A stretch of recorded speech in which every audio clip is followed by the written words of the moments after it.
Dicen que una imagen vale más que 1000 palabras, pero vivimos rodeados de imágenes que no dicen nada. Tenemos que hablar de foto. De Foto, un podcast creado y producido por la revista Exit, donde los fotógrafos nos hablan de fotografía. Capítulo 0. El origen de un gran invento. Dicen que una fotografía te hace inmortal, que cuando quedas fijado en ese pedazo de papel que entre magia y ciencia es una fotografía, ya nunca mueres. Sin embargo, los pueblos antiguos creían que con la fotografía te robaban tu alma y quedabas vagando eternamente perdido. Técnica, magia, oficio, arte. La palabra fotografía define un objeto físico y también una idea abstracta. Se dice fotografía a la técnica y a una forma de arte que consiste en capturar imágenes empleando para ello la luz, proyectándola y fijándola en forma de imágenes sobre un medio sensible, físico o digital, con técnicas químicas. Sería en la primera mitad del siglo XIX cuando Niepce, Daguerre y Talbot, a través de sus inventos, la heliografía, el daguerrotipo y el calotipo respectivamente, se declaran padres de la fotografía casi a la vez.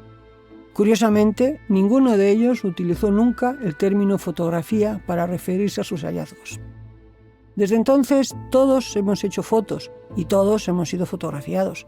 Hoy hacemos fotos con el teléfono móvil, con cámaras digitales y los más nostálgicos con cámaras analógicas, cámaras antiguas, pero también podemos hacer fotos con una simple caja de cartón sin lente ni objetivo, porque realmente son la luz, el tiempo y una serie de elementos químicos los que imprimen y revelan la imagen sobre un papel. A pesar de que la inmensa mayoría no sabemos nada de la técnica ni de su historia, hoy todos somos fotógrafos y la fotografía ocupa un papel esencial en nuestras vidas. Tal vez deberíamos pararnos un momento a mirar, o en este caso a escuchar, para conocer un poco mejor esta historia llena de pequeños descubrimientos interrelacionados entre sí que, como si fuesen una muñeca rusa, dan como resultado el nacimiento de la fotografía. Una historia de la imagen, de la sombra y de la luz que comienza muy atrás en el tiempo.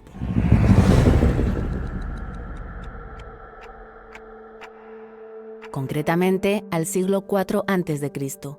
Es entonces cuando Aristóteles observa cómo el Sol, durante un eclipse, se proyecta en el suelo cuando sus rayos pasan a través de un tamiz de tela. El filósofo griego anota que la imagen se volvía más nítida al ser más pequeño el orificio y construye la primera cámara oscura de la que hay referencia. Su descubrimiento, prácticamente una casualidad, se mantendría vivo a lo largo de los siglos. Hasta el siglo X después de Cristo.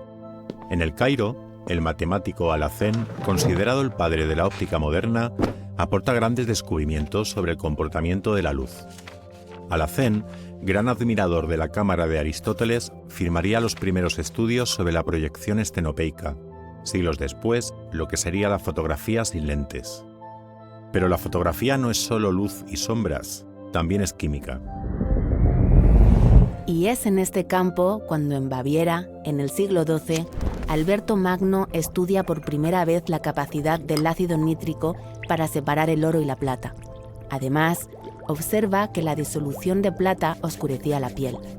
Magno también descubrió el arsénico, pero eso es otra historia. Un siglo después, Leonardo da Vinci comienza a utilizar la cámara oscura para dibujar los objetos reflejados en ella. De forma simultánea, también lo hace Durero en Alemania. Desde ese momento, la cámara oscura se utilizó como herramienta auxiliar para la pintura y el dibujo por toda Europa. El siglo XIV aportaría a la historia de la fotografía dos elementos claves para el proceso fotográfico que entendemos hoy día. Por un lado, el químico George Fabricius se encarga de documentar las propiedades y características del cloruro de plata, mientras que el italiano Daniele Barbaro decide utilizar un diafragma en la cámara oscura para aumentar la nitidez de las imágenes proyectadas. Por cierto, a pesar de haber mencionado varias veces el término de cámara oscura, no sería hasta 1611 cuando Johannes Kepler, astrónomo alemán famoso por sus leyes sobre el movimiento de los planetas, acuña el término. Además, Kepler construye una versión con óptica transportable que utiliza para realizar paisajes y dibujos topográficos en sus viajes por Austria. Y así, invento a invento y año a año, llegamos al periodo culmen, el momento de los padres de la fotografía. Es 1826 y Joseph Niepce lleva 8 horas y 9 minutos exponiendo en su cámara oscura lo que ve a través de esa ventana. Dentro de la cámara hay una placa de metal bañada en un barniz de betún de Judea y aceites de lavanda. En esa placa estará la fotografía más antigua de la que se tiene constancia física, vista desde la ventana en Legras. Niepce bautizaría a la técnica utilizada como heliografía. 13 años después, Louis Daguerre trabaja en su famoso daguerrotipo, el Boulevard du Temple. A diferencia de Niepce, Daguerre solo necesita 10 minutos y lo hace sobre una placa de plata pulida. Lo interesante de este daguerrotipo es que es el primero de la historia en el que aparecen personas vivas. Seguimos en 1839.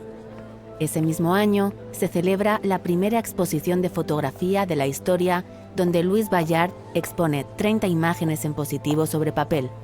También ese fue el año en el que un diario alemán publica, por primera vez en la historia de la prensa, la palabra fotografía. La técnica cada vez avanza más rápido y 2 años después, Fox Talbot patenta su calotipo. Su invento, a diferencia del daguerrotipo o el heliotipo, posibilita la creación de múltiples copias de una misma imagen, tomada en tan solo 10 segundos, usando como material fotosensible un papel con yoduro de plata. Solo 5 años después, Talbot publica y comercializa en Londres el primer fotolibro de la historia. Esas 24 láminas creadas y comentadas por el autor convierten a El lápiz de la naturaleza en el primer libro ilustrado con fotografías jamás publicado. En ese momento en el que nace la fotografía por todo el mundo, lo hacen también otras grandes innovaciones, como el barco de vapor, el ferrocarril o los primeros automóviles. Aparece la fotografía en un momento de tránsito hacia la sociedad industrial.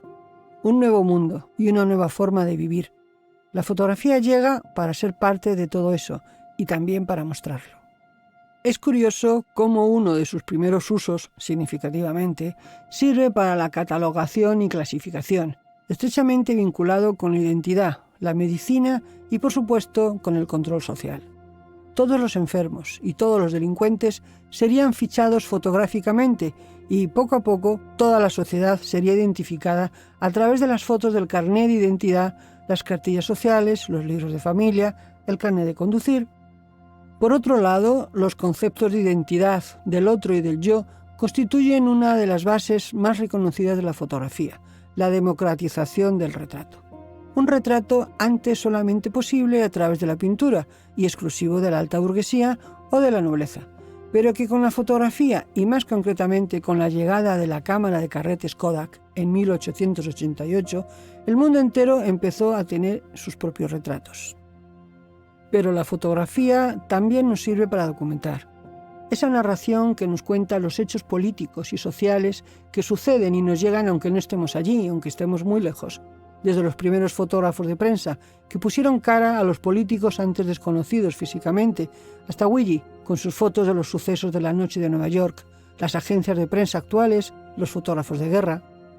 La fotografía nos muestra grandes cambios históricos, pero también las fiestas familiares, las bodas, los cumpleaños, los recuerdos de aquellos momentos que ya no volverán y a veces soñamos con visitar.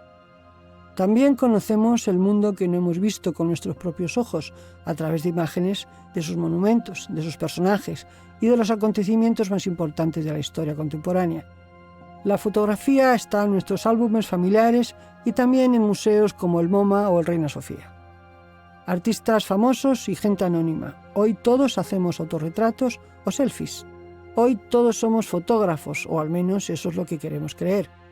El turismo también, esa idea del yo estuve aquí, que empieza en las postales fotográficas y que luego se democratizará hasta disolverse en las manos de miles y millones de turistas armados con cámaras de todo tipo o con teléfonos con las mejores lentes fotográficas del mercado y con esto aparece la condena del si no lo he fotografiado es que no existe. Hoy todos llevamos una máquina de fotos con nosotros, en el bolsillo, algo completamente nuevo en la historia de la humanidad. La tecnología nos controla y la imagen es una variedad de ese control.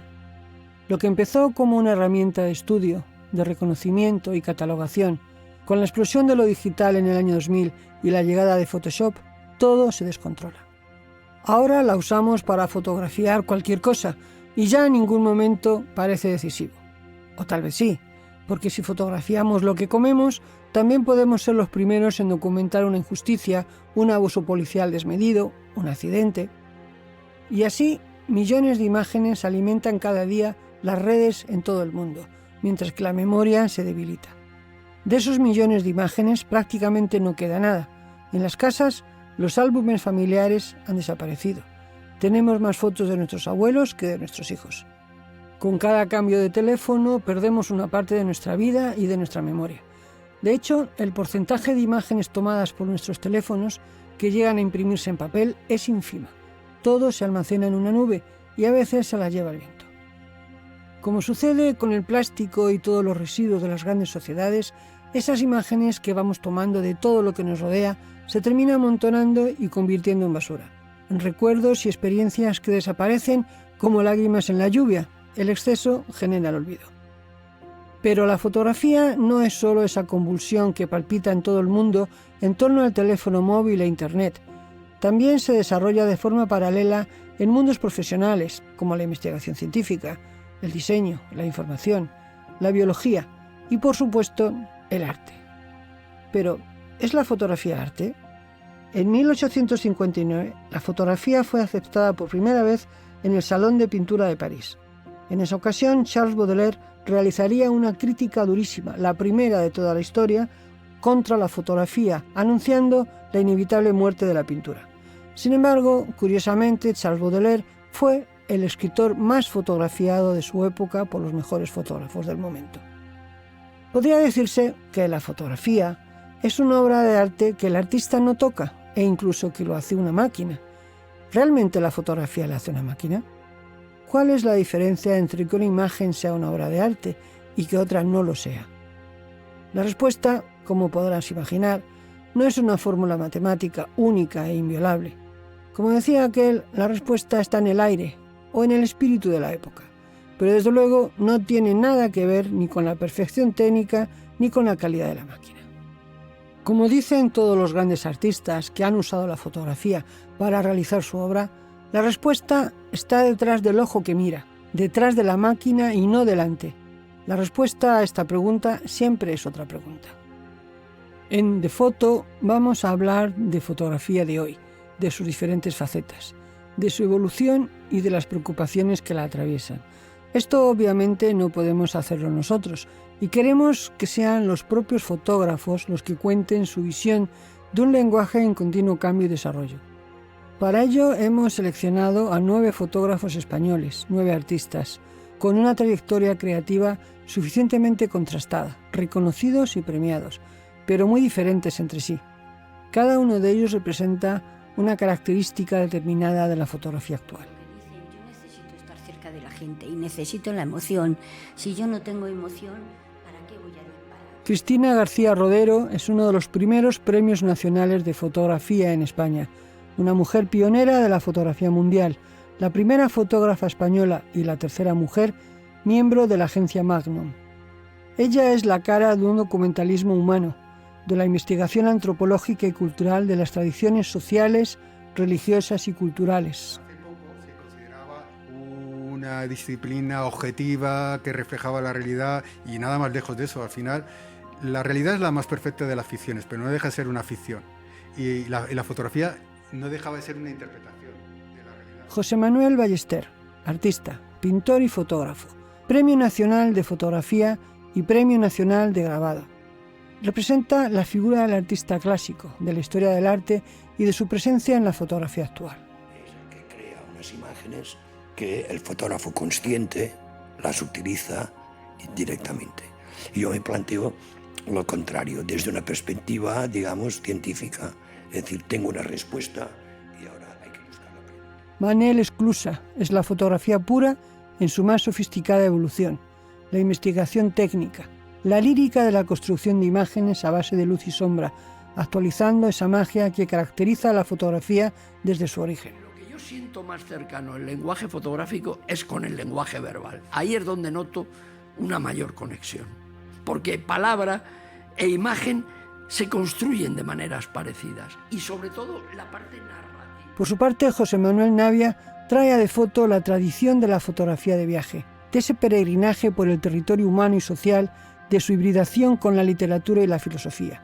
Navia trabaja un aspecto fundacional de la historia de la fotografía, pero desde su particular óptica del siglo XXI. De alguna manera, ¿no? A través de la fotografía, a través de las historias que cuentas, puedes aportar algo a la sociedad.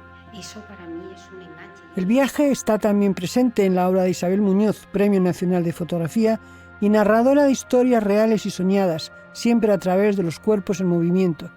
Isabel es el ejemplo de la importancia del cuerpo como tema fotográfico central. Yo creo que un artista es alguien que tiene la necesidad intrínseca, es decir, la necesidad física casi, de explicar a los demás con objetos artísticos cómo ven la existencia, cómo ven su vida, cómo ven la de los demás, cómo ven lo que tienen alrededor. Y si lo digital cambió para siempre el concepto de la fotografía, Pablo Genovés encarna esa fotografía creada a través de la apropiación y la manipulación de imágenes propias y ajenas de todos los tiempos, reutilizadas como materia de un collage que supera la realidad y donde la metafotografía expande y renueva el lenguaje de la narración fotográfica. La fotografía está desvinculándose de la necesidad de memoria. Es decir, antes el recuerdo en la fotografía era una obsesión,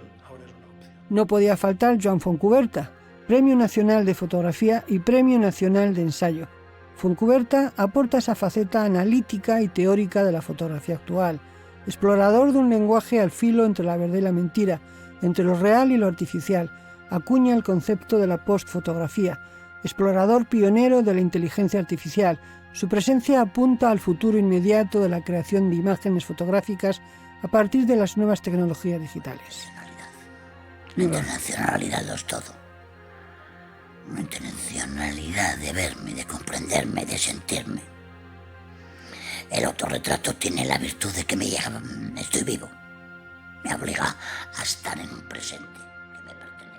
Alberto García Lix, Premio Nacional de Fotografía, representa el paradigma de la autobiografía a partir de una obra construida en torno a su propio entorno y a su cuerpo, a su presencia, y al retrato y el autorretrato como elementos esenciales de la fotografía. El tema de la inteligencia artificial es fundamentalmente un problema de archivo, de biblioteca. Es un problema lingüístico. Y Daniel Canogar, un artista visual que parte de la fotografía para expandir su esencia fundacional más allá del puro objeto fotográfico. Canogar trasciende los conceptos de memoria, de huella y de documento de una época a las proyecciones visuales y sensoriales. 9 artistas muy diferentes que, atravesados por la curiosidad, se han apoyado en la fotografía como lenguaje con el que expresarse, con el que se interrogan y responden, con el que nos dejan obras que también nos interpelan a nosotros. Estos 9 fotógrafos hablarán de todo lo que tiene que ver con la fotografía y de otras muchas cosas para ayudarnos a comprender qué es hoy la fotografía y hacia dónde va el futuro de la imagen tecnológica. Una nueva etapa surgida del caos, de la abundancia, y donde parece que la imagen se creará a partir de nuevas herramientas, como la inteligencia artificial, desde un archivo infinito en el que se almacenan todas las imágenes existentes, todas las palabras, las ideas, todo lo que hemos pensado, escrito o dicho.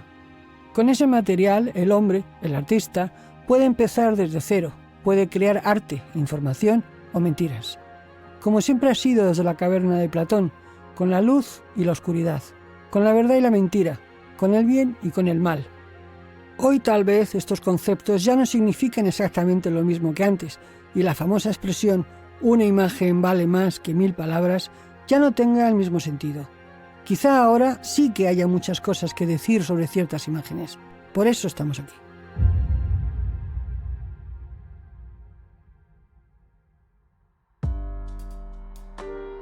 De Foto es un podcast creado y producido por Exit Imagen y Cultura. Escrito y narrado por Rosa Olivares con la colaboración de las voces de Rita López y Alejandro Quilón Gascón. Edición y dirección, Clara López. Guión y coordinación, Pablo Lara y Rosa Olivares. Música original, Miguel Lara. Diseño gráfico, Álvaro Pérez. Estudio de grabación y postproducción, Eva Technison.